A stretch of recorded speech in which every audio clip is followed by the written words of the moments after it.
There you go. That's basically EMR right there.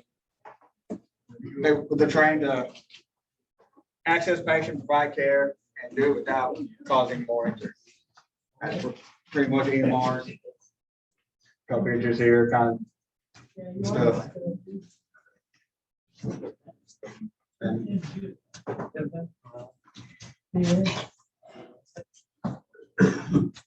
some of your more duties, size up, protect patient privacy, live, moving, representing patient. I'm gonna go over tonight, proper lifting. Some people just bend over and just yank them up and blow their backs out. Especially some of these people around this area, you just can't do that too. So we're gonna do proper lifting, positioning, everything, keep you from hurting yourself. The biggest thing is be patient advocate. If you see something that's not right, like abuse something, you do have the right. To, I wouldn't say in front of family members because you might cause an issue, but if you see something like abuse, something, you do have the right to call something, say something about it. I wouldn't say family members, but unless you got your guys. Reported to a higher level. Yeah. The guy driving that truck right there is a good person. Report that too. Plus, he's got a gun too. They give a violent. You don't.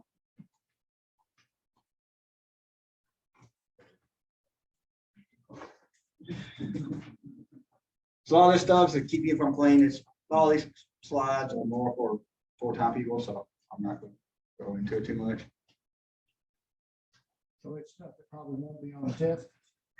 More like it will be. Well, the PowerPoint, not really, because it kind of just gives you an overview of what's going on. Like if you want neat and clean, volunteers don't really have anything, so I don't really see that we don't test.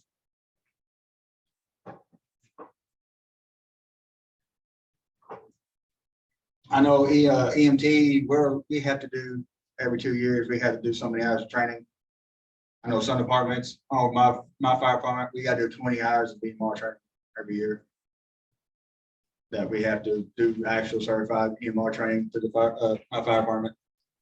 That's a good thing to do. Volunteers to keep skills up. Something changes. Do you have anything like every year? We have talked if this class goes good, doing this class every year. We may look at if other departments want to do it, but right, Salem will just kind of convenient this year, and this is kind of guinea pig class for me. I never taught EMR for, so kind of see how it kicks off and everything. But a lot of people seem to like it or want to do it again. We may try to do it at least every year, different areas. If you, I'm fine going. I'm fine doing it 1 week here, 1 week over there, just alternate around the county every week or whatever. Or this year here, next year over there, just.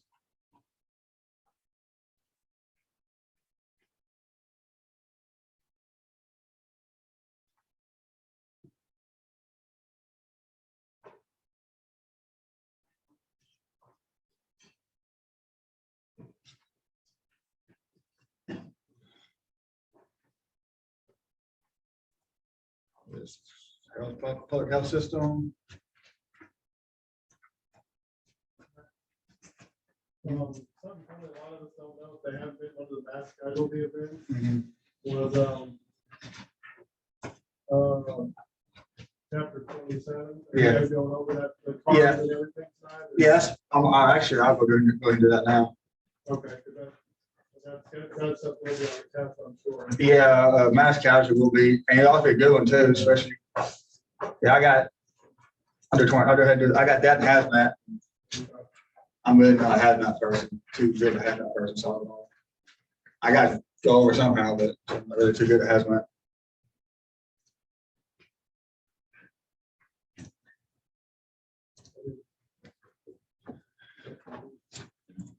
Everybody here know what that, well, I don't know if everybody does. ICS system is, one person wants to be on longer. Instant command system. Basically, it's, you got one person in charge. You may have four chiefs, but one person got to be in charge. You cannot do anything with more than one person in charge. And this is chapter 27. Yeah, that's 27.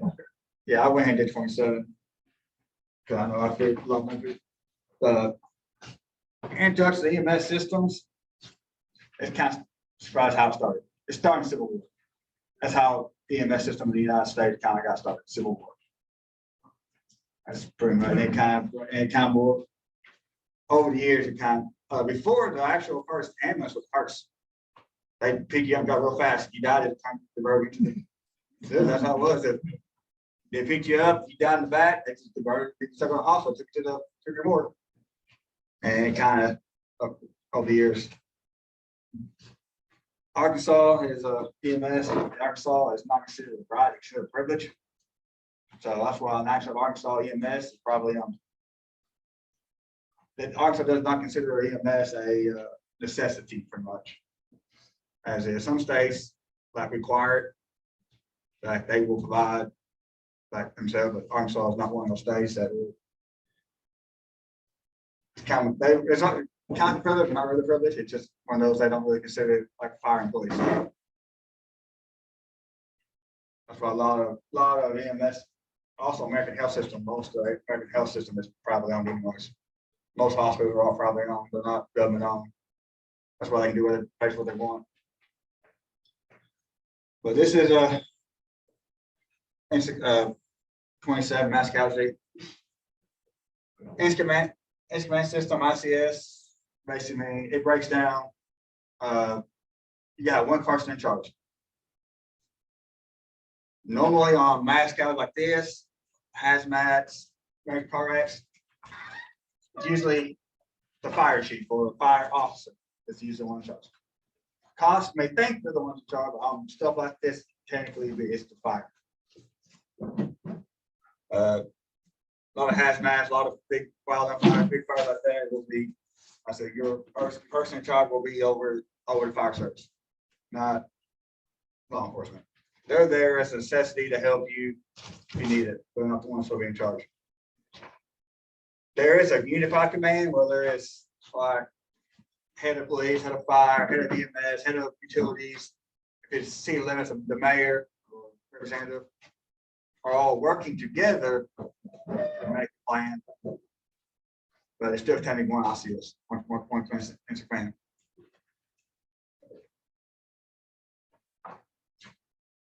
The NIMS is basically another name for start triage. Basically, start triage is you go down the line, green tag, yellow tag, red tag, black tag. Green tag is you have a scrape on your arm, but it's going to be perfectly fine. They're going to take this up to the hospital. Yellow tag is, yeah, you still not really, you're hurt, but you're not critical. You can wait. Like if somebody more, you can be set in the corner and wait till you've seen. Walking wounded. Yeah, walking wounded. Red tag is you're pretty much first out. Black tag, you lay there, you're dead. Let me do for you. Triage wise, you don't, if it's mass casualty, as long as 2 people, you don't sit and take care, you just go through, they're gone. You move on. Yeah. You don't sit and try to work that person. That's what a lot of people have issues with too, is you see somebody hurt, well, if they're gone, they're gone. You just may step up and keep going. Major multi-car, 4, 5, 6 car pile up, or buses or something like that. Just kind of have to step around and go. So red tags, usual ones are flown out, first ones on ambulances or critical, but still alive.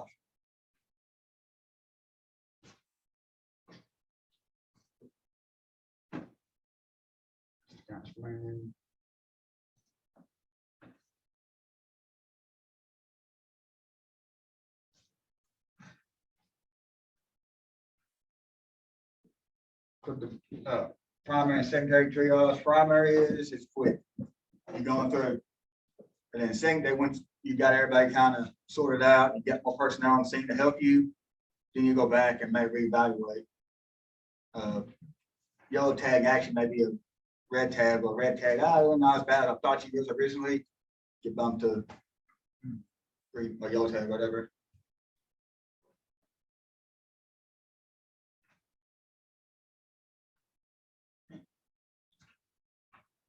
Basically, their definitions of some mass casualty. Basically, a mass casualty is anything that overruns resources. We got one of them in Salem. We got two in the county. If Memphis gone on a run, we got one after two people. Usually more than one patient, so technically it's an MCI for us because you only got one ambulance. It's basically if it at those resources, it's considered a mass casualty. An earthquake will be a big one in our area since we're on a major fault line. Floods aren't not so much. It's kind of a little bit of a constant doing that. Low impact is manageable by local. High impact is stressful. Everything. Also, if it's terrorism, yeah, if it's terrorism, you might as well forget being in charge. Government's coming in and taking over.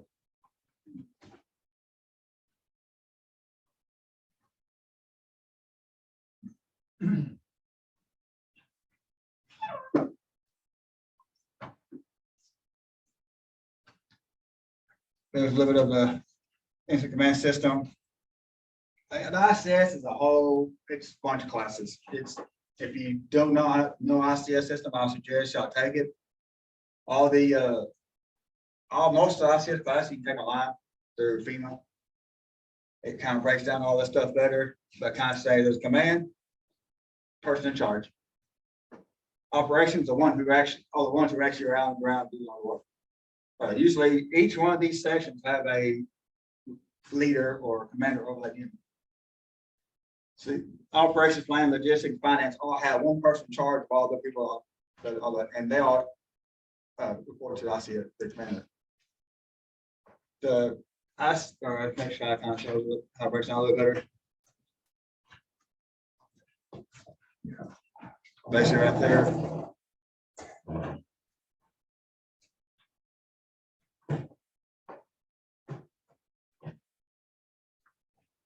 So each unit has their own little leader, and they have people work on them.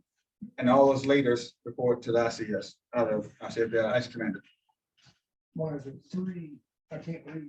There's a ICE commander, operations section chief, EMS branch director. Okay, Yeah. But basically, it's saying operations and EMS branch director or don't have people who work under them, but they report to the incident commander. And everybody else kind of reports to incident commander. Like he said, that all this in your book, it'll explain a little better, kind of a little more detail of how this is broke down. The National Incident Management System is that federal, state, and local, pretty much all can be on the same page. NIMS actually once he went through and said that we don't need to use 10 codes anymore because 10-4 here may be something different in New York. So they kind of said they kind of went in and said no more 10 codes, just use plain English because people got scanners. They're going to understand what you're saying. You know, it's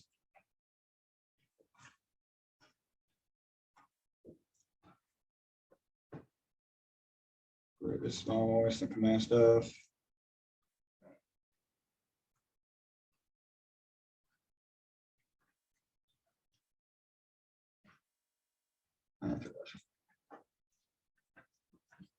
I did basically shorten the patients of care for the transport depending on their illness and injury.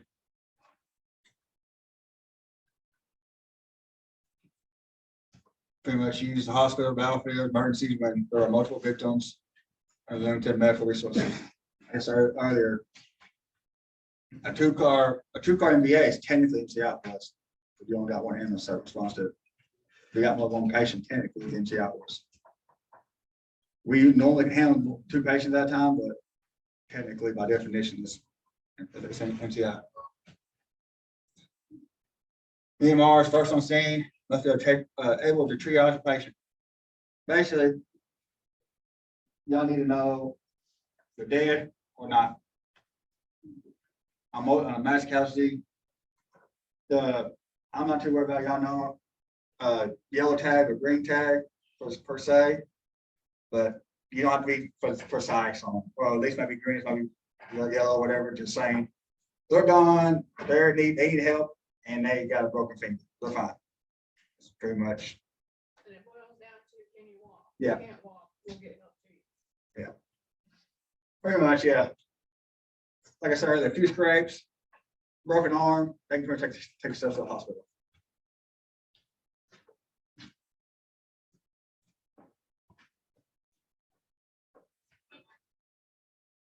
And these are here serious heart attack, stroke, major injuries, and of course, heat stroke.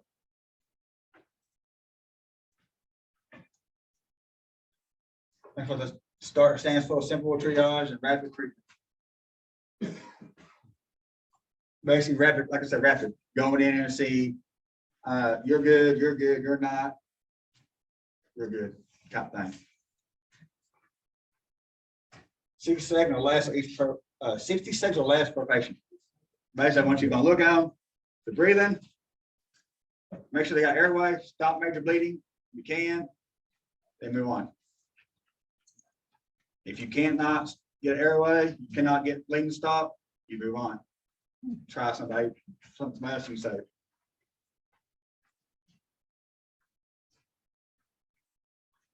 Do not begin treatment during triage. You say you just basically see who needs the most immediate care right there. That's earlier. So you got all these people, once the people, that's the first ones on scene. Yeah, that's like if you're first on scene, you got 5 cars or 6 cars, 2 patients per, you got 12 patients. You go in going, you're dead. You're broken arm, toe scratch. Who am I relating all this to? Like around here, they may not be, you know. You can relate to Amos or on the way, or if you're in the process of triaging, you can go, all right, we're gonna see, all right, that one's gone, that one's gone, that one's gone. That one's green tag, those are red tag, this one's yellow. Ideally, there should be an incident command But- system set up. It Yeah. should be If you something. have one of these cases, you're gonna- Yeah, if you have- call everybody Yeah. out. Yeah, if you have one of the big cases, I think you won't have somebody in charge, but if you just you by yourself at first, I know small town volunteers, you might get 1 or 2 people. You just kind of do what you can to get the job done, but hopefully something this big, you have somebody who is, their job is, y'all are on scene, you're in charge, you go check out patients. And then you relay back to that person in charge, all right, these 3 are gone. These 3 yellow tags. Y'all ever work any of them I haven't.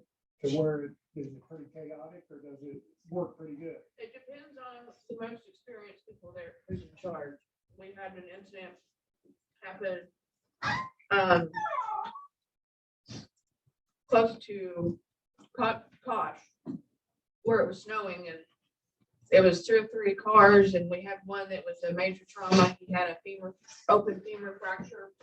And we thought we were at Mammoth that day, and we thought would be the last one there. So we would get the green tag. We ended up being the first truck there. So we got the red tag. So they directed us to, our triage was really good because they directed us to the worst patient, and they were bringing another patient, and I stopped and I said, they've got their hands full with this one. We've got more ambulances coming. We're gonna put 2 patients on the next one, which were more green, and they were still cutting the other guy out, but the 2 green ones could leave. So it was a toss up of, do you wait? And I had a helicopter coming too. Do you wait for the guy to be cut out and don't know what's wrong with him? Or do you go ahead and transport the 2 green patients that potentially could go to yellow very quickly? So I think out of that, we transported 5 total. So it can happen, especially with the major highways here. It can happen quick. There was also an incident that happened. I just heard about this the other night, last night, actually. I don't know when it happened, but somebody brought 6 patients in from a car accident. They were all Vietnamese. Nobody spoke any English, but they brought them up here to look like we are. They said it was like a clown bus. So everybody coming out said, but there was between 6 patients and two people, that was 8 people coming out of that ambulance. So it does happen. This is kind of just, what the tags look like. You just rip off to everyone, whichever one you need. You should have on truck.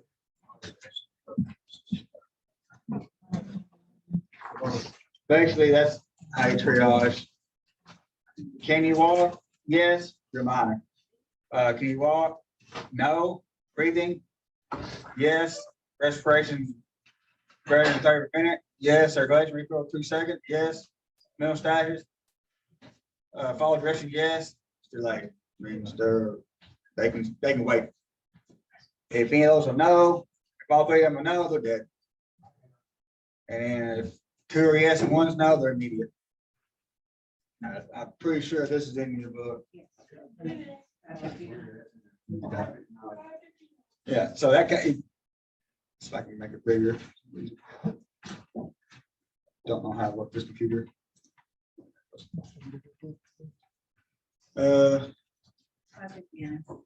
He may have a different older edition, but that it should be on the.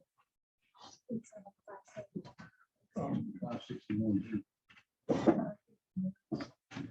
got like 3 different edition books for around here, so they know. So in the book, so is that just like an example of what's minor? Yeah, it's just an example. It's basically, can you walk? Yes, you're minor. It's breathing. Are they breathing? No. Or pretty much. It's kind of like when you fall with your mom's like, can you walk? Pretty much. Yeah, pretty much it is. So this is set up a lot. You'll see this when you do CPR. It'll say, do they have a pulse or they don't have a pulse? And then it'll give you the options of what to do underneath that. These algorithms, you'll see these a lot. We use them with our advanced life support, cardiac life support. Like a bunch of our trauma stuff, we have what we call trauma tracks that we have to do with the state. And this is literally their layout. So this is another form of what I was telling y'all last class about the practical sheets. This is how we do our job. This is how we stay sane while we're doing our job. This is the same thing. This kind of gives you a quick outline, but this can go in more detail to stuff too as well.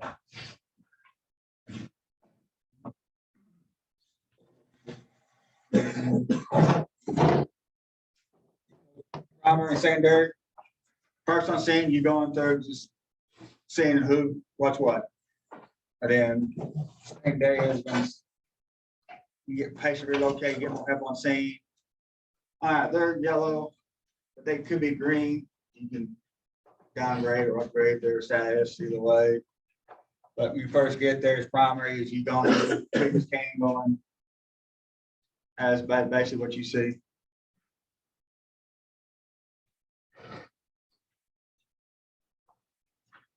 And then there's a pediatric triage. And don't get blindsided. You have a critical patient. So you have mother and child in the same vehicle. Child is screaming in the back seat in a car seat that's still intact, but mom is in the front seat, altered level of consciousness, say respirations are 10 a minute. Who's more in imminent danger at that point in time? Mom. When you think of a crying kid, you want to soothe that kid. You want to make sure that kid's okay. But at that point in time, kids screaming, we like screaming babies. Because screaming babies means patent airway, and they've got a good level of consciousness at that point in time.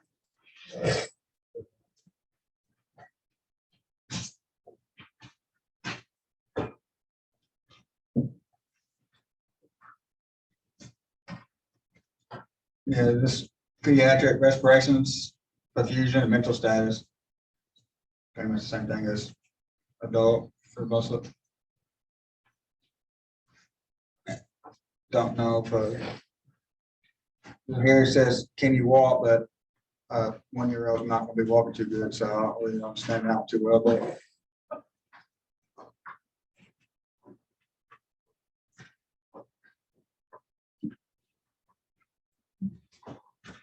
There, let's be aware of your mental and physical level of stress. This job will take a toll on you, and it can get pretty rough. Your same level can get pretty rough if you let it build up. There are, where I suggest on a run-of-the-mill fire or not that major, I won't worry about, but anything major, you get a fatal car wreck or any kind of fatal medical, I suggest doing a critical incident stress debriefing. Of course, you can't talk about it in public, but y'all come back here to the station or whatever. Talk about what happened. Don't we put things out who's at fault, but say, oh, okay, this happened, we could have done this, maybe, or not, or kind of talk about it, left some steam. Don't let it build up, but if something I could have done this differently, you don't know. Just kind of come back, kind of calm down a little bit. I would not suggest anything major like that. Find alcohol. That makes usually make sure your mental health worse. And alcohol does help me out a lot, but I wouldn't suggest too much. A lot of preachers around here will sit down and talk to you about it. I don't remember his name. I know one in Jonesboro, which of course that's kind of far drive from here. I'll too much in this area. I know Jonesboro. He actually works on the fire department, but he's a preacher, and that's what his job is. He will go to because I moved from Paragould, and I actually found him. We had a 19-year-old kid who got bumped up in a house. I put him out, and he came down, talked with me, and made sure I was okay. We have John Hodges here locally in Salem. He came to our first here last week. We also have a licensed therapist in Batesville. She's the only one locally that specializes in EMS, law enforcement, paramedic, EMT, and fire. And she will come up. Is her name an ESPN? No, it's Nikki Penn. Vicky. Yeah. Yeah, she was. But yeah, we had that one, yeah. So, but if you guys have an incident like that and you need somebody, even if it's just one-on-one, you don't have to tell anybody, we can get you the number for her. Or if you need her to come up and do like a group, CISD debriefing, she'd be more than happy to do that. So, and she works with bigger agencies. She's working a lot with Springdale Fire. She's also working with MIMS, and she's working some with Jonesboro over there also. So she's local. Her husband's a paramedic and firefighter. She's an EMT, and she cares about our community. She cares about us. So just know that's about. What's that? Yes. Yeah. Yeah. Yes.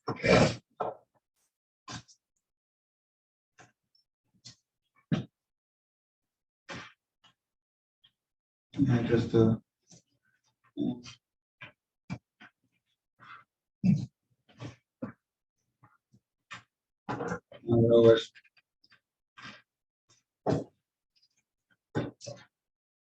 most salvageable is immediate delay, is less critical, but still need care. Minor is ambulatory at scene, and disease, no signs of life. And actually, she went over signs of life thing a little bit, like the last class or +4.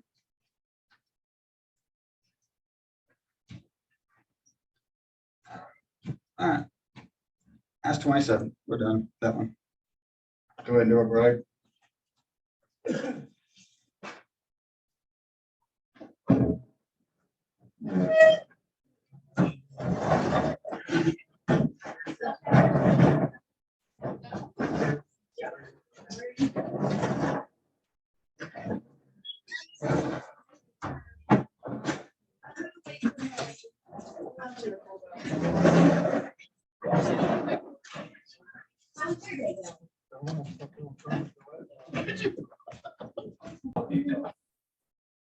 reaction.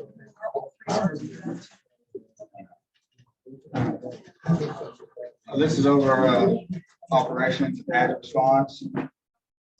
Kind of introduction, really. I don't have a whole lot on this one. This one's over safety. It's stay in your training level. Don't try to go up your training level. On the EMR stuff, follow your training level. Don't try to do any more you're not comfortable doing, you're not trying to do. If you stay in your training level, you're fine, you will have no issues. Also follow your department's SOPs. Whatever your department set up, but you can't do. If you stay in those, stay in your training level, you won't have no issues with. So, I'm sorry, I keep interrupting. It's all right. You're not speaking. I got a message from Stone here a couple days ago about the conversation. I know there's a lot of confusion out there about what to do and what not to do versus National Registry versus Arkansas Fire Academy. That's why Matt is so important in this class, because we're going under Fire Academy standards. So I attended a meeting Thursday with ASU Mountain Home, and they actually, their EMRs, they have a medical director. So anything that medical director says you can do, the pulse ox, the helping with the Lucas device, what's the other things? I don't know if MPA is on there, but backwarding, that kind of thing. If that doctor has signed off that fire departments can do that, then we're underneath his umbrella. So I am going to, Dr. Schultz, I don't know if you guys know him, Brad Schultz. He's not the most friendly, and you've got to find the right time to approach him. But I'm going to try to see if they will bring us in underneath that umbrella, especially since there's some big changes right now going on in our community, and I think that they will be open to it. So the information that I gave you, I'm sorry if I scared you with it. It's not that I was trying to scare you. I just want to make sure that I give you all the information just in the event that something does happen. But for everybody's safety, for everybody's sense of security, I'm going to try to get that medical director. And we may, our medical director on the ambulance is Dr. Bozeman, and he may be open to that too. So I'm going to be working with my boss, Tim Hodges. He said that he would try to help us in whichever way that we can. Because if you've read any in your book, you see that it says, follow your medical control, follow your protocol. Yeah, and we don't have protocol. We have our book right now. So I am working on that. That may be a year-long process. I'm not real sure, but we'll see. We'll see where to go. Yeah, that's a huge responsibility for him to take on. Yeah. Because he don't know all these. And Yeah. that'd be a thing. See, while I work, we are just first responder. And I EMT or a couple of other part of our EMTs, I cannot run as EMT. I have to run as first responder. But the medical director of the ambulance down there he also put up under his umbrella as a medical director. We're allowed EMR level. We're allowed to do glucose levels, check sugars. EMR is not allowed to, but he says, but we're required. He makes us do so many hours of training and medical stuff a month. I think we have 20 hours a year, but he makes us, we have to document and show that we actually sat through and did this training before he signs off on it. And we have to stay training on that every year. It's the only way he allows us as first responders to do a little more than we're telling you allowed to do. That might be something if Bozeman or whoever says, okay, that might be something that a clause he puts in there is if you cannot prove to me that you cannot do this, then no. But if you all can prove and stay up to date on training or new regulations, whatever, be okay. So that might be something. And he also, we have to submit, my firefighter has to submit our department policy of what we're allowed to do. And he said, yes, you follow these protocols, follow this standard, I will okay y'all do this. So these practicals that we're practicing on, I think we had a question last week about if I will sign off on you. And even though the practical part isn't part of the fire academy testing. The benefit of the practicals and doing the practicals, not only is that going to help you on scene with your patients and patient care, but if you're on the scene and somebody says, I don't like the way that you're doing this, if there's some kind of issue, they ask you, who taught you to do this? And so, well, Ms. Tasia, Mr. Matt, or, not if I was doing this, but, I will vouch for you. If we sit down, we talk about it, you tell me what happened, and I know that you're confident in that skill, I'm gonna go back. I'm gonna fight for you in that situation.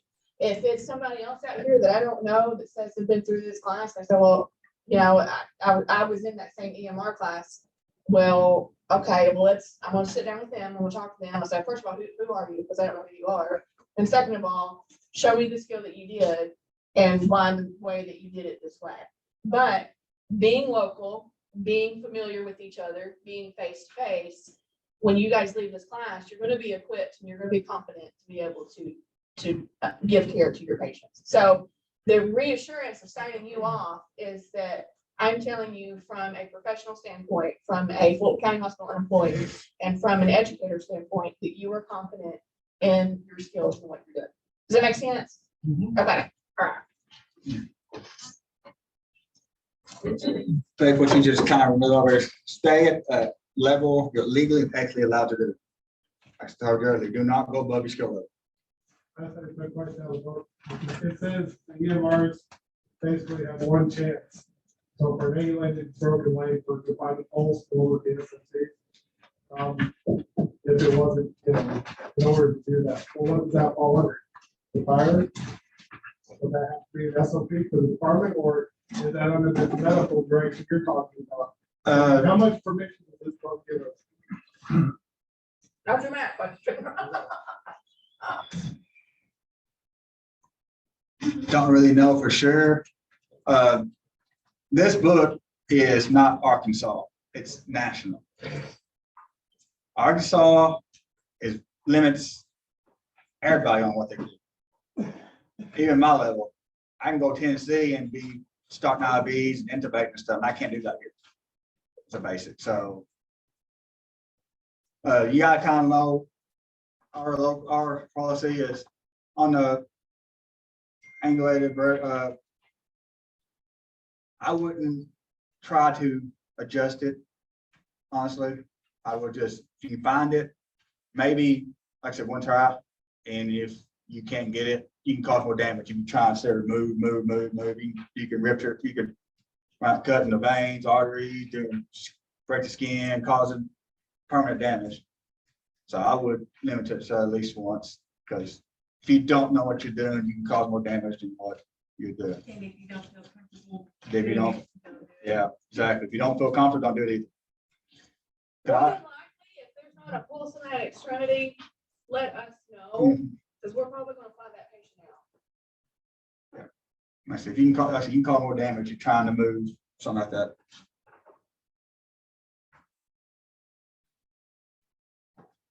Call dispatch, grab what's needed. Needed personnel, equipment, maybe spawn as soon as possible. That's kind of y'all do already.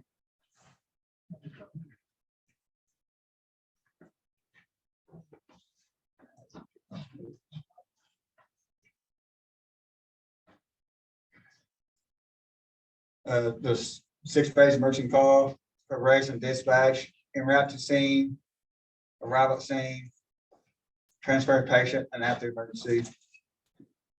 Kind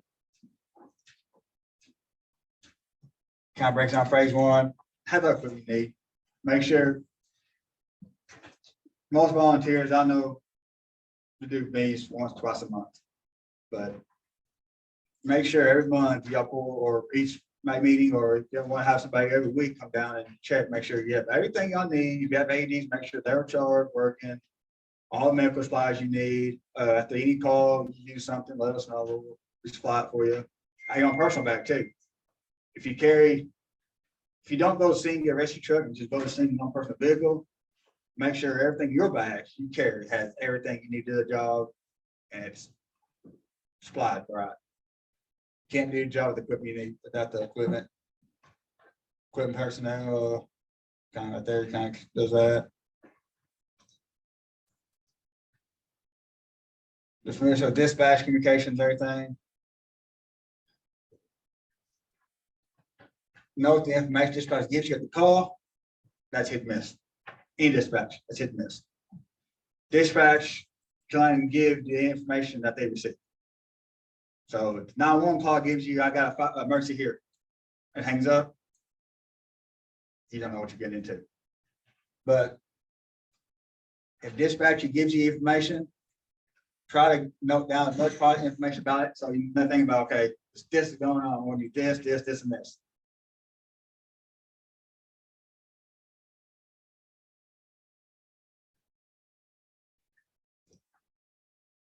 Anywhere else? Operate the emergency vehicle with due regard. Y'all know really what that means. Does not mean you get the right of way, just blow through and say keep going. You gotta obey traffic laws. And if you're driving radically, stupidly, you're gonna be at fault, regardless you're on that signs. If you just blatantly just blow through the intersection without clearing it, you can be held liable. Basic light signs are asking for right of way, not giving it to you.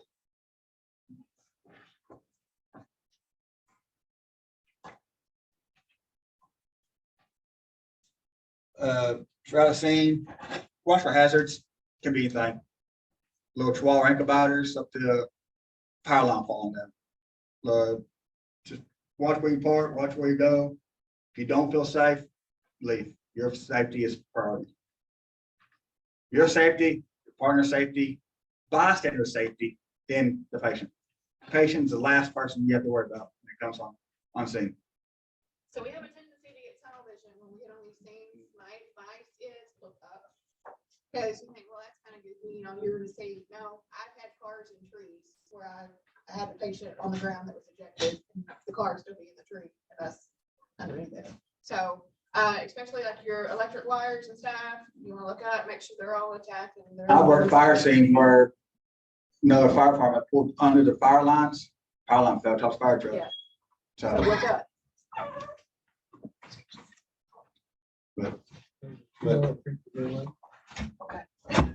if you're on a highway, watch out for traffic, because some reason everybody who works on, whoever has to work to fight accidents on the highway, they always want to stop and look.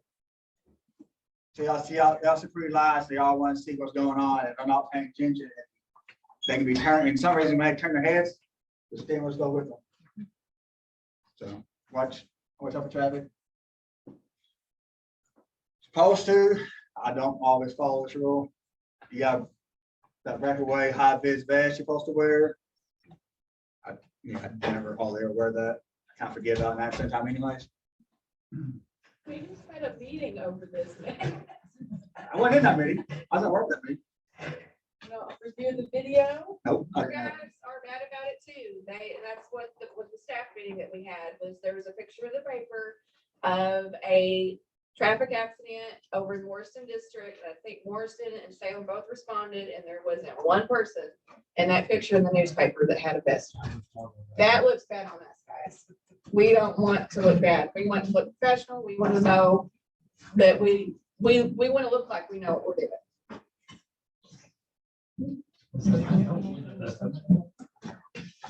Yeah, well, last thing to put on PPE. Vest is a PPE, PPE. but I don't wear vest hardly. I can't forget about it 90% of the time. Just jump out and go. The first 6 to 8 months we were together, when we were on calls, she gave me that. I don't wear gloves. I just read all living assist. I just pick it up and go and don't put my gloves on either. Learn from him. Yeah, don't do it. Don't. Do what he says. Exactly. Yeah. Yes. There's a lot of times we go drop true transfers in the hospital. I'll put my gloves on my drive and I'll go to the hospital. I won't come back on. I'll just walk in the room. If they can get walk themselves, I'll just stand there, hold the stretcher. I don't see the pumping gloves on, but I'm supposed to. Yeah. Rival look at MOI, mechanism of injury. If it's a wreck, kind of look at the windshield, driver compartment, because you can kind of tell If wearing seatbelt, they got a head size hole in the windshield where the head bounce off of it, kind of always say, or a seatbelt. That too, or if the motor is supposed to hit and it's sitting next to him, you realize that's pretty significant impact and. Typically, if there's more than one person on scene, if you guys are handling the patient, trying to get them on a backboard or CPR or whatever, I will walk up to the car and do a 360 of it before. I'll make initial patient contact, make sure the airway's tight and everything, that scene size up, right? And so then I'll walk around the car to see, and then I'll come back and start asking my 20 questions. How fast were you going? Did you have your seatbelt on, et cetera, et cetera, et cetera. But that, if you've learned anything in this class, it's painting a picture. When I go back into, because we're not supposed to have our phones out. We're not supposed to be taking pictures and stuff at the scene.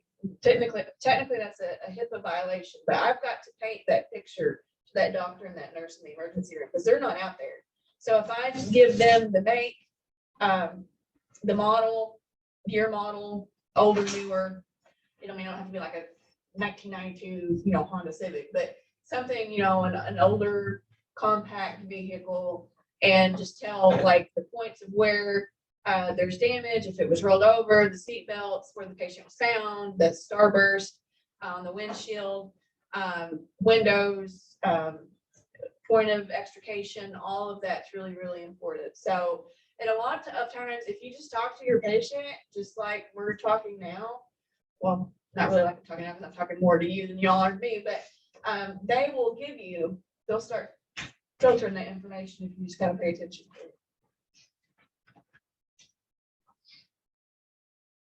to it. Transfer patient, lifting, carrying, and low patients.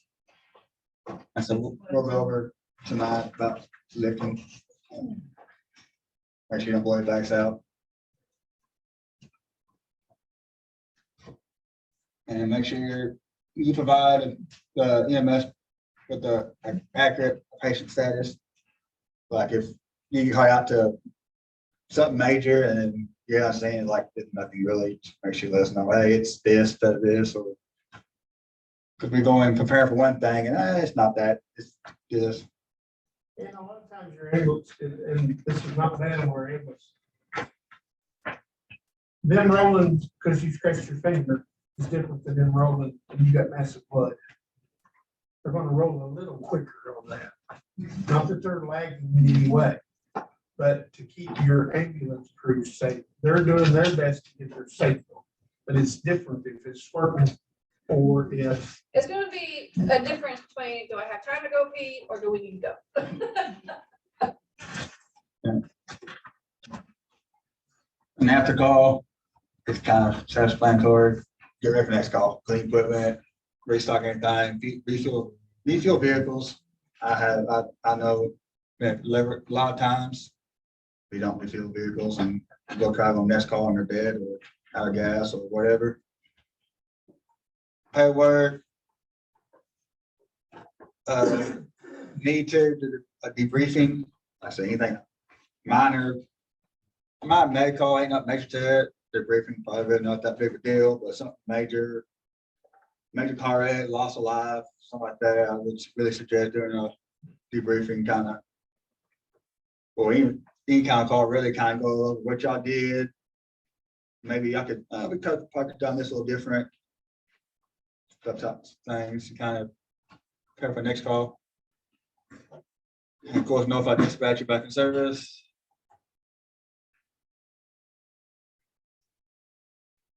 NBCs. Make sure it's scene safe. You're on a highway. It's not gonna be 100% safe anyways. Anywhere, even you got a little flashy lights going, wearing your vest, everything, you're still not gonna be 100% safe. Different resources, gain access to the patient. If they're trapped, just first responders' primary job, if they're trapped, is get them out. We don't carry the tools to get them out of the vehicle. So hopefully y'all do. We can work on getting them out before we get there. Free trap patients, evaluate them, make sure who is, look at who's more priority. Like that one's can wait, this one can't. Kind of relay that information to us. And of course you do care.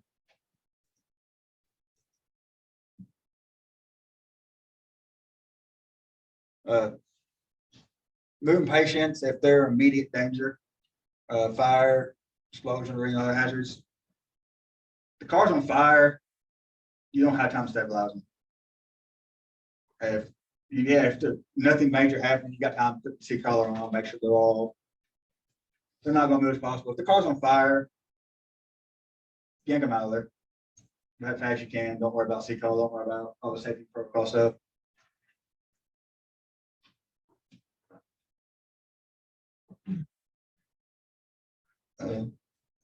Also, time which patient may move to, so care can be advised to use more quick injured patient. Sometimes you may have to move a more dead person out of the way to get to a more critical patient, or hey, you can get up, go, so I can get to this one. You gotta make sure, like I said earlier, find out which patient is more critical. That's your focus. And make sure it's in around you safe.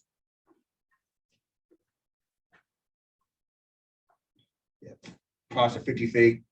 You take measure, make sure you're 50 feet away. Around here in Arkansas, it's around the next curve. Mm-hmm. I worked traffic control on some of the accidents, wherever it's in accident. I just go to whatever end I come in on, if there's not a vehicle there, I just crank my truck sideways, put on my Yeah. lights, and get my best in light and start fighting traffic. Yeah, here we're not very flat, so be next hill, because you don't be on the hill and running on the highway, 60-mile-an-hour highway where cars flying on the hill. Position your vehicles. Ideally, you have more than one fire vehicle going. Ideally, but sometimes small town volunteer, you can't do that. But position the vehicle on top of the hill. If you got a red number on the hill, put your vehicle on top of the hill. Stop traffic up there. Don't wait. Don't put down here on the accident and cause another accident there. Same way, fuel spill. Look for fuel spills and fires. Obviously, if you got a fuel spill, you don't be downstream of that, because it catch on fire out. Fire comes towards you or your vehicle.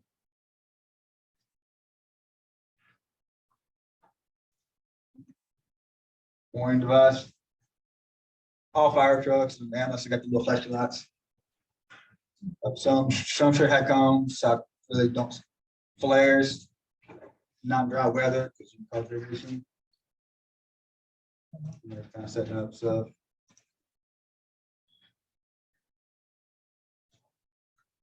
Power line.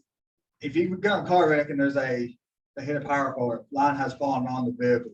Do not approach that vehicle, because that car is now energized, and you will be, if you touch that car you now ground the car out, and you're dead, laying next to the car. Or like in a hazmat term, like we always call our lovely police officer back there, Blue Canary, because they don't need to pay attention to go grab a hold of that car and be both dead next to the car. Well, live wire, don't go up there. Or if they go, they're going to go first, they're a green cloud of death, and don't pay attention to that either. It's a power line down on a vehicle. The best you can to, if the person is still conscious, let us know. Stay in the vehicle. We got electric coming on the way, just the power down. Do not let them get out of the vehicle. You can't stop, well, you're not going to stop them, but if try to talk about, hey, stay in there. We got help coming to get you out. Don't get out. But obviously you can't stop them. Yeah. I mean, that's what any call, we've had so many calls when we're with an ambulance that they're just comforted the fact that you're sitting there with them, not doing nothing, that you're with them. So if you got somebody trapped in there like that, talk to them. If the power lines are down and it's wet, raining, how far can that travel? I can't tell you that. Go, I know they claim it lightning strike, it can travel 1/4 of a mile through wet stream beds until it travels in. And all humans are same set water, so we're grounded. So water conducts, so humans, we make good conductors, electricity. And I know a lot of factory workers, they like wearing those fancy steel toe boots all the time. Well, that's extra ground up there. So most, Go through the whole rubber, it's all rubber tires, which is helping them, but you got rubber soles and yeah, there's not really enough to really stop. just I watch guys, boots like that, glove feet all night. stay out of. Certain type of boots, composite material, it's no joke, man, it's just dangerous. It says about 40 feet. 40 feet. Yeah. I mean, I've got a line of guys that I graduated with, years below me, and he's recovering now, he's about year 3. And he was lost an eye, he's lost an arm, he's lost. And it's been a long first 2 years for him. If you ever get, don't know about this company that does it, but I know Craig here, when I was down in Green County, they can do first responders line safety. Like they bought a big old generator that's like hooked up to a power line almost, and they would show you what happens if you touch it. Like they show videos of guys, farmers grabbing hold of that generator and their feet stay there and their bodies over there where they just disintegrate them. They'll actually show you what happens if you touch the ground, or what happens if the car hits the ground, hits a power pole, live fabs on it. They actually come in, like at our class, they'll show you everything, what happens with electricity. It's Yeah, you see that trailer that they use, I haven't ever seen it till, I think it's last year, and they shortened down poles on the trailer and they got it all set up and they set one of those breakers and all that, and they had a, I don't remember what they did, but it popped. And so they are trying to do some education. some of this stuff here is over hard education. Yeah, we'll go more in depth on that, but stabilize your vehicle any way you can, pretty much. If they're on flat ground or up on the wheels, usually just flatten the tires and put the chalk behind, like a rock or a big old log behind the tire, usually pretty good. It's usually good enough stabilization. But if they're on the side or on a hill, you can't do that. Vehicle still turned on, kill power. Pull the keys. They tell you, which I wouldn't really, you might piss off a tow truck driver do this. They tell you to pull the key and throw the key as far as you can in the field. I wouldn't want to do that if you piss off the tow truck driver, because then they have to try to go find the key and for them, whatever. But take it and stick it in one fire truck, something, one of your vehicles away from the instinct. Because a lot of these newer vehicles can still remote start off their key fobs. So just take it far enough away where they can't. It's out of signal range.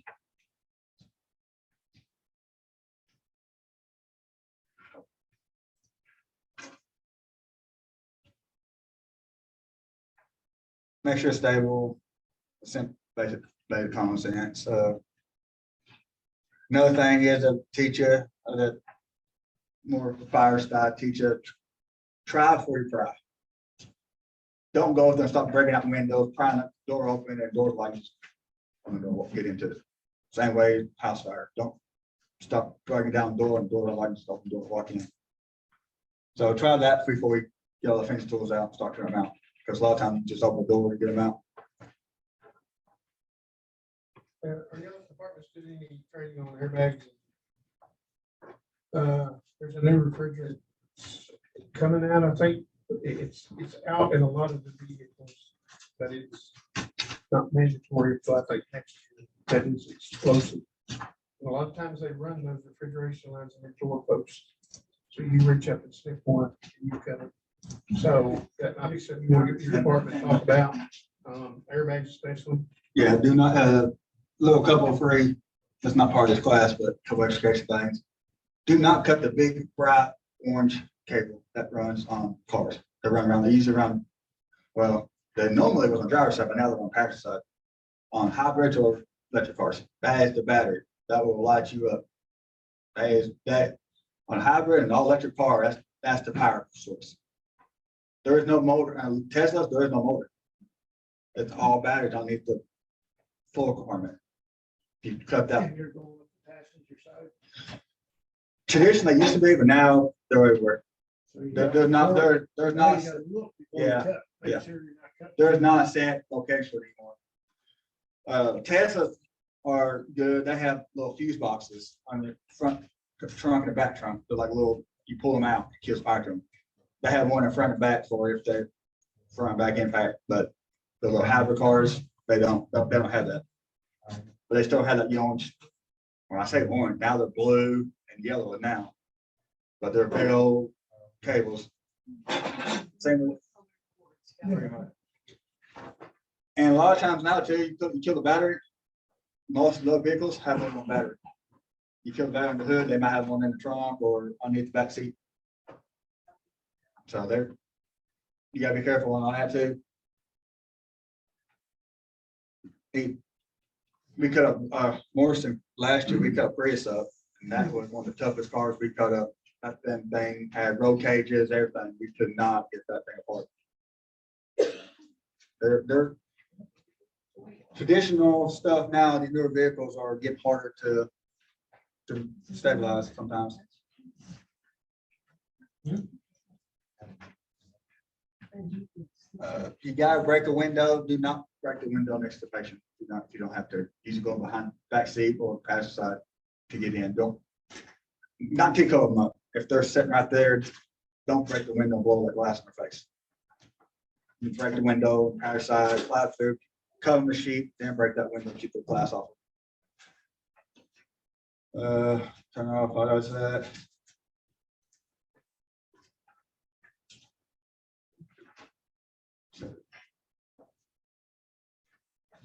Don't know if that duct tape thing ever works. I don't think I've tried it. They say on a tempered glass, you can duct tape it, you pop it out from the glass piece, but I never tried it.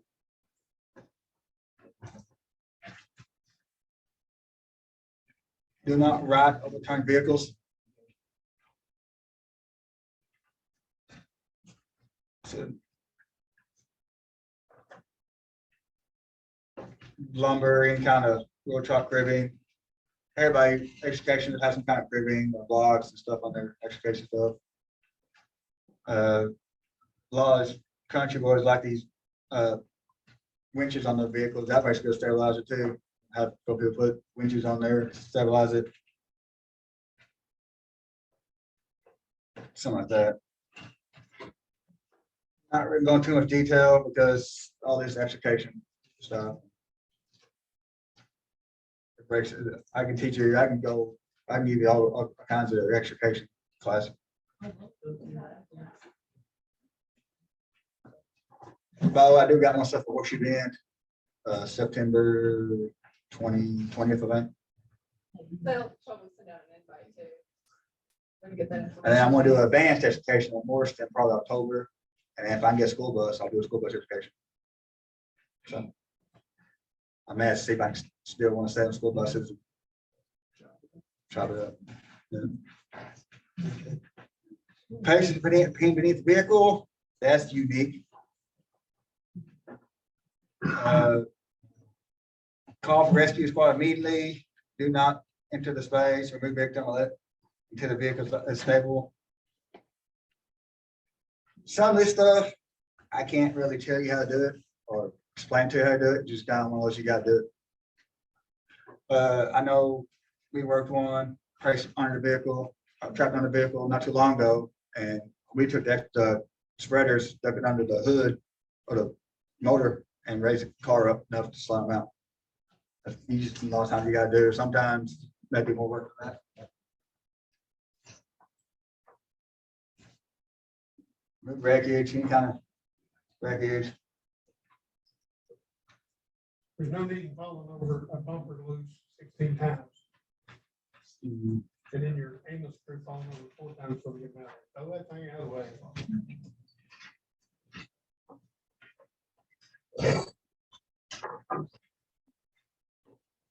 I see those if like they're on the foot kind of break, you cut the shoe off, cut the shoe off, get it out of the way. Any kind of clothing that's caught, they can't remove it. Follow guidelines working. Do not be careful working around undeployed airbags. I know one of my guys I worked with did it personally. We had education. I had a call. he was in the driver's seat, patient. Somebody bumped the bumper of the car, everybody exploded, him right here, wound up like separating his C3, something like that, and I just looked at his shoulder. Like almost paralyzed him from the job. So be careful on airbags if they've not been exploded yet. The little cylinders on the hatchbacks too. Yeah, so yeah, hydraulic cylinders.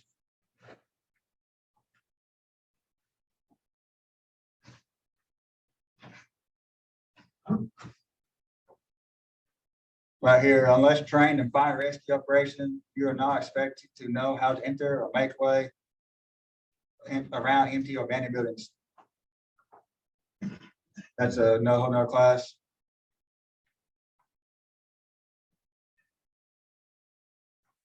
I would not use window as my first option.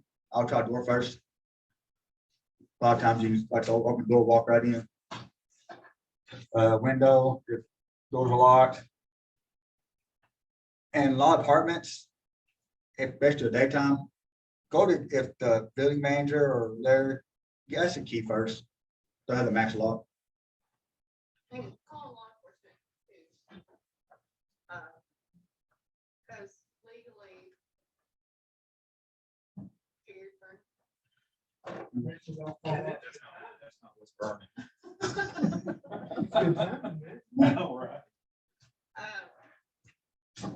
Because you're looking at safety at that point in time. I'm real bad about, I'm real reserved about walking into a house. And especially in our elderly communities, say we get called out for a medical alarm, which we get a lot. And you walk in, say the front door's unlocked. I don't know if Papa's got a gun behind the door, so I don't volunteer to go first. Yeah, be careful, man. Alarms, because a lot of times they're accidental. And you walk in their house unexpected, might get a surprise, you're not wanting. Yeah, so I work for housing authorities. I've got about, right now, 240. If they got a doorbell, I ring it 2 or 3 times. If they don't answer that, I knock. And I may have watched them walk out the door 10 minutes ago and know there's nobody in there. Knock on the door real hard. When I key the door, I crack it and holler maintenance. And as I go through the door out, hello, is they home? I'm letting them know I'm in there. Maintenance is here. We'll change your filter. Same thing for y'all or for us. That you're announcing. So that's what I do. I'll knock and I'll crack doors, hit my head, go fire or EMS. Go in. Another thing is a lot of these older communities too have dogs who don't like people. Even little ankle bite chihuahuas that they're pretty That's the vicious. only dog I've ever been bit by. I think by chihuahuas. I got bit by one of the shih tzus, right there in the ankle. One night in the spring, I got hit by a bunch of chihuahuas in a house. I didn't know which one did it. I think they all did. You didn't look at any bulletproof boots, huh? That's actually the number one dog by the hospital, is the chihuahuas. Hey, Ruben, that last house that we opened up, did you say the S was not opening house? Yeah, it's fine, me. Should have done it there night. I crawled through a window. I had one that's definitely full of last house. Remember over there where we opened the last house? Yeah, well, yeah, over there at the end of the street. Yeah. Did you say they were gonna call the fire department for each one of those or? No, I wanted y'all there that day because I didn't know what we had, as I didn't know if she was down in there, and I wanted somebody there pretty quick so we could start taking care of business. That goes back to Either way. protocols. If we had protocols for that. Because I was there, and she was already in the hospital. Yeah. I mean, y'all and us did a really good job searching for her. I mean, it was like looking for a needle in a haystack. We were just talking about that, so someone you were here, I just wanted to clarify. I didn't hear anything, but I appreciate you invoking my name. You're watching TV and eating my chicken. I had one the other day that I knocked on the door and they didn't answer, dog didn't bark. That scares me. And I opened the door and hollered maintenance and the dog stuck its snout out. And I slammed the door and said, Felt better. and then went to the property manager, you need to write them up. Because if I get bit, the dog leaves. Period. Dogs are bad, but dogs are also protected. They are. They are. But, But if we got- somebody's hurt, we they gotta don't do it. realize. Guys, back in the old days, I cracked one in the head with a big headache, such as one house fire. night. That dog come out, we was making an entry and I just popped it. Killed it dead right there. So that's all I can do. That's American. A lot of these dogs don't know you're there to help. That's That's they their- know. They're trained to protect their house. You know, like I said, they're doing their job. We're intruders. Yeah, we're trying to help you. And like when we get a deceased person, they have a dog. That dog's getting protected with the deceased person. So Yeah, it's a hard deal to think through. that's why I send the cops in first. They got dogs because they got the little fancy tools. They can knock them away. Try to get a dog, which we're- I got a pair of scissors. I can't do much with a pair of scissors trying to stop a dog. I'd rather not shoot somebody's dog if I don't have to, but if I have to, I guess I will. I used to carry big picture and, That's not a bad thing to do. Get a dog biscuit. Here you go, dog over there. Just keep treats, you know, you can buy them all, you know, every one of them have price. Not sure. You know, give my dog some cheese and she'll love you forever. She loves cheese or salami. I was doing a side survey one day for internet and didn't get out of the van. My mail lady gives her cookies. And next thing I know, I'm in there for 350 Ford 3/4 ton van. You And I can't turned around in there and St. She don't Bernard. like the English like mail lady. I thought, thank God he's gentle. I need to have him. No. My dog act big and bad. If you walk up to them, they're like, okay, I'm sorry. It ain't worth getting ahead of that. It helps. God, that's big. Rabbit. Our rabbit been wearing a fight in our dogs. Obviously, this right here is fire. You see my rabbit? Firefighting fluid, stuff training, fire clothing, fire equipment. And usually more than one firefighter. That's kind of common sense. Pretty much everybody in this room is pretty much signed on to do. Never approach a big on flames. Kind of had to, it's your job. Make sure the gear on for it. Never try to enter a building. I guess this is more on, I guess, our side. We don't have the breathing equipment and everything like that, the go and smoker and everything. Work.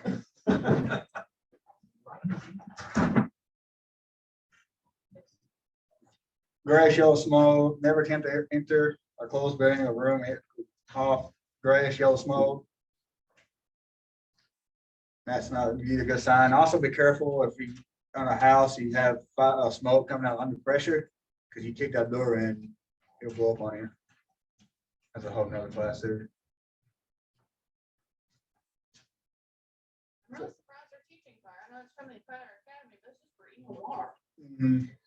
Yeah, You gotta get to them before you can EMR. Well, they're on fire. yeah, I was saying that all this stuff here is kind of, it's a do not enter, room full of smoke. It's kind of your job as a fire, so that's what you gotta do, but I guess they're kind of signing for on the EMS side. Feel the top of the door and use the back of your hand too. Because another thing is you palm, you grab the door handle too, if that door is energized, your hand's gonna grab. If you back the hand, your hand gonna grab. It's not there to grab.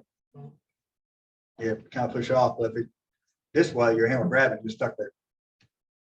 They taught us that when we design, when we did work there, we woke up and protect you. Stay, smoke, stay close to the floor and cross. So that's basic search and rescue of any kind of house fire.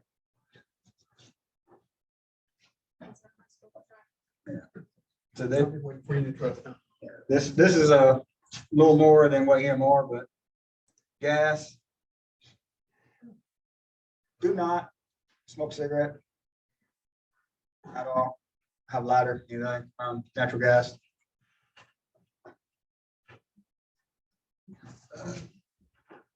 They also, I don't know if it's in here, but they say, turn off your radios, because the electricity that the radio give off can cause vehicle, your motor on the vehicle can cause it to go off. Should be about parked out those anyways, but you evacuate the building. Isn't it, if it's at that point anyways, we're not gonna be by there. We're gonna be calling somebody else. If it's gas, so yes, you call gas. But if there's two people on the traffic side, you got to go and get them. Been monoxide and fell out. But that's why y'all had the fancy little gear, the little. Well, I mean, but you're not gonna sit there as an EMR person. No, this is fire stuff. Yeah. This ain't here. All this stuff here is basically is a first responder fire stuff. I know we're EMR, but when we go to EMR call, we don't have the fire truck, we don't have like this. Yeah.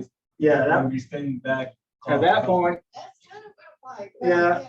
What they're teaching you. Yeah, hopefully- You don't want to do any of this stuff. You yeah, want to yeah, contact the fire yeah, department. basically, yeah, this all, yeah. Yeah. Hopefully at this point, if you got electrical or gas or officer fire, hopefully there's enough information dispatch to tell us, hey, you got a gas leak, so you can know to grab it. I see y'all can't always rely on dispatch because they don't not get the information they need. No, I think we came out home at my son's place, natural gas. We called it in because I smelled it and they didn't evacuate. They left all the people, house after house. They went back with their machine and it's just a wonder that something didn't get blown up. And so I'm not sure about natural gas, because I'm not familiar with it. I built propane trucks for 7 or 8 years. Propane, as it comes out of the truck, comes out of the tank, if it's sunny, it'll dissipate pretty quickly. If it's cloudy, high pressure pushing, it'll settle down on the ground. And so keep that in mind, because we deal with propane here, not natural gas. Same principle, it's raining that day, muddy. When we blow off the truck, if it was sunny, we could blow off the truck, wait 30 seconds, climb in it, drive off. If we were blowing off the truck and it was cloudy out or if it's rain or something, you had to blow it off, walk away for 15 minutes.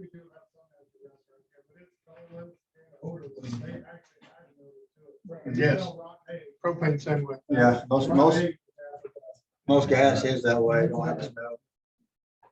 I don't know how they transport to there's I think natural gas runs through, that's ammonia. It runs through guys. This was talking about earlier, electrical wires. Do not attempt to rescue, position your vehicle at least 1 pole away from down wires and never seen the power lines dead.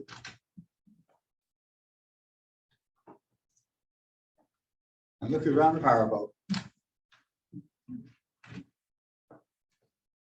We'll love police car.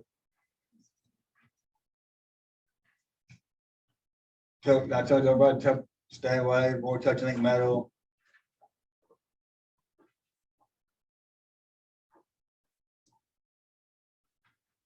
I did think I read if they were conscious in the lake and it said a car caught on fire, if they could get out, it said to tell them to jump away from. Yeah, jump fires. Not just to get out like you want. Yeah, they kind of want you to kind of stand on the side, jump far as you can. They also tell you kind of walk feet together and shuffle, because see if you can foot up, that's where it loses ground, whatever, and cause it, but yeah, I don't know, I never tried, I wanted to try that, so I really don't know if it works or not. That's something I heard too, is kind of shuffle feet together.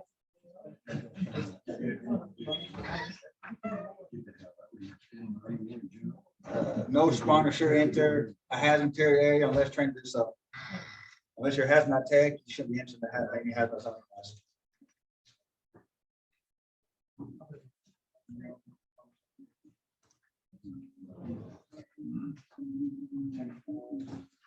Recognize your. This goes into the BRG, the little orange book.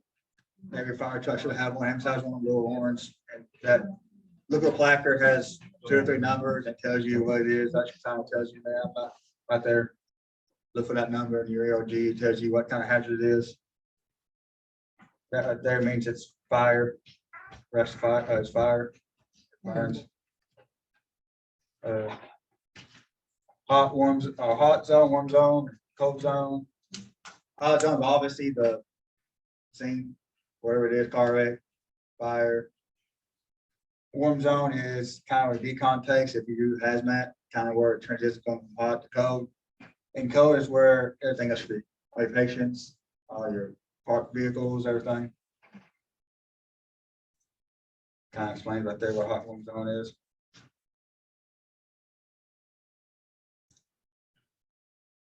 Decon.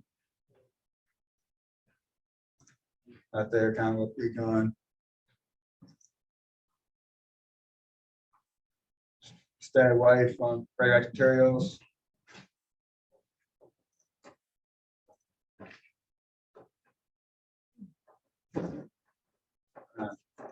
There's no sun.